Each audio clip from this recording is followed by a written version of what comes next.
मैं हूं मोहित गुंजाल from directorsinvestments.com। इस वीडियो के थ्रू मैं आपको एक अपकमिंग आईपीओ के बारे में बताऊंगा। इस आईपीओ का नाम है इंडिया शेल्टर फाइनेंस लिमिटेड। ये अपने एक आईपीओ लेके आ रहे हैं। 1200 करोड़ का इश्यू साइज है।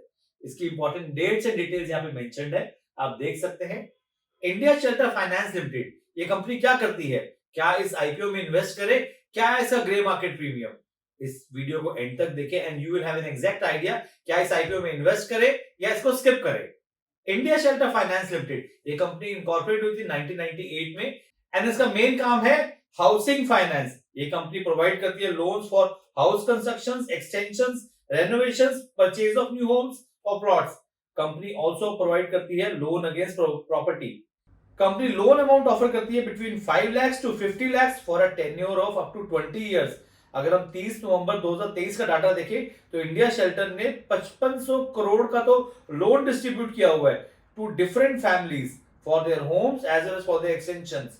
कंपनी का नेटवर्क है 183 branches spread across 15 states with a strong presence in Rajasthan, Maharashtra, Madhya Pradesh, Karnataka and Gujarat. Company के नंबर ऑफ ब्रांचेस इंक्रीज हुए हैं from 115 as on 31 March 2021 to 130 branches as on 31 March 2022 and 183 branches as on 31 March 2023। So branches increase होने का मतलब है the business is growing.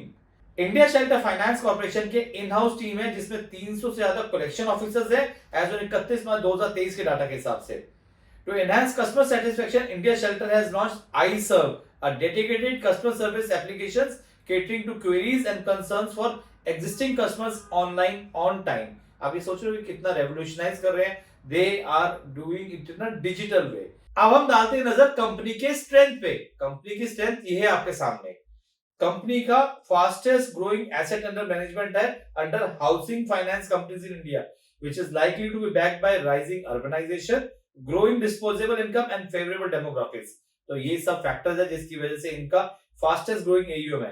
Company has a significant presence in tier 2 and tier 3 cities. Tier 2 and tier 3 cities में आजकल growth आ रही है और यहीं पे इनकी अच्छी स्ट्रांग प्रेजेंस है। इसकी वजह से इनका बिजनेस अच्छा और ग्रो कर रहा है और साइमल्टेनियसली इनका नेटवर्क आजकल ऑनलाइन भी स्प्रेड हो चुका है। तो they are doing it both ways, physical as well as online. इसके साथ साथ कंपनी के स्ट्रांग प्लान्स है to diversify its distribution networks to achieve deeper penetration in key states and generate sustainable growth। And ये तभी possible हो पाएगा जब वो ब्रांचेस एक्सपैंड करेंगे और वो ब्रांचेस इसी तरह से एक्सपैंड कर रहे हैं। वहां पे उनके एम्प्लॉइज बैठेंगे और वो लोगों से मिलेंगे, प्रोस्पेक्टिव क्लाइंट से मिलेंगे and the business will definitely grow.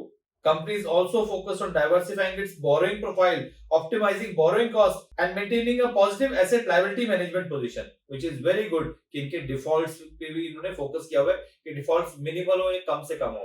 Company के रिस्क क्या है? कंपनी के रिस्क है the company operates on a very highly capital intensive business which requires ample funds to run its operational smoothly. Any disruption in the source of financing will impact their business. ये definitely एक important point है, इसका business impact होता है in case of any disruption in the flows. अगर हम इनका business देखें तो इनका बिजनेस बेसिकली 3 स्टेट से आया है, तो कहीं पे भी ऐसी कोई चेंजेस आए किसी स्टेट के रूल्स में तो कहीं ना कहीं इनके बिजनेस पे इंपैक्ट होगा। सो ये एक कंसर्न है। Company is also exposed to risk arising from default on loans repays loan as it primary serves low and middle income clients. ये एक बहुत बड़ा फैक्टर है कि इनका जो सेगमेंट है वो लो और मिडिल इनकम क्लाइंट्स है, जिसकी वजह से डिफॉल्ट होने के चांसेस ज्यादा रहते हैं। अब हम डालते हैं नजर कंपनी के फाइनेंशियल्स पे। कंपनी के फाइनेंशियल्स ये हैं आपके सामने आपके स्क्रीन पर। 2021 में टोटल रेवेन्यू था 322 करोड़ रुपए, जो कि 2023 में हो गया 606 करोड़ रुपए। What a wonderful jump. Profit after tax 2021 में था 87 करोड़ रुपए, जो कि 2023 में हो गया 155 करोड़ रुपए। Good. Reserves and surplus 894 crore से 2021 में वो 1197 करोड़ हो गए 2023 में। Very good. टोटल बोरोइंग से 1480 करोड़ रुपए की, जो कि बढ़ के हो गई है 2973 करोड़ रुपए, double. Which is a concern. तो borrowings are a concern. Objective क्या है इस आईपीओ को लाने का? The objective is to meet the future capital requirements towards ongoing lending as well as they need the money for general corporate purpose. इसका grey market premium अभी तक नहीं आया है। क्या करें? क्या इस आईपीओ में इन्वेस्ट करें या इस आईपीओ को स्किप करें? मेरे पर्सनल ओपिनियन के हिसाब से आप इस आईपीओ को स्किप कर सकते हैं। इस आईपीओ में वो बात नहीं है कि आप इसमें अपना पैसा लगाएं। हाँ, अगर आप लगाना चाहते हैं तो 2-3 लॉट्स लगा दीजिए, उससे ज्यादा ना लगाएं। लिस्टिंग गेन्स शायद ना मिले आपको बिकॉज ग्रे मार्केट प्रीमियम अभी तक नहीं आया है और लॉन्ग टर्म के लिए मैं इस स्टॉक को रिकमेंड नहीं करूंगा। ये मेरा पर्सनल ओपिनियन है। आप मेरे साथ इन सोशल मीडिया प्लेटफॉर्म पे जुड़े रह सकते हैं जहां मैं आपको रेगुलर अपडेट देते रहता हूं about different IPO, stocks, SIPs, mutual funds etcetera.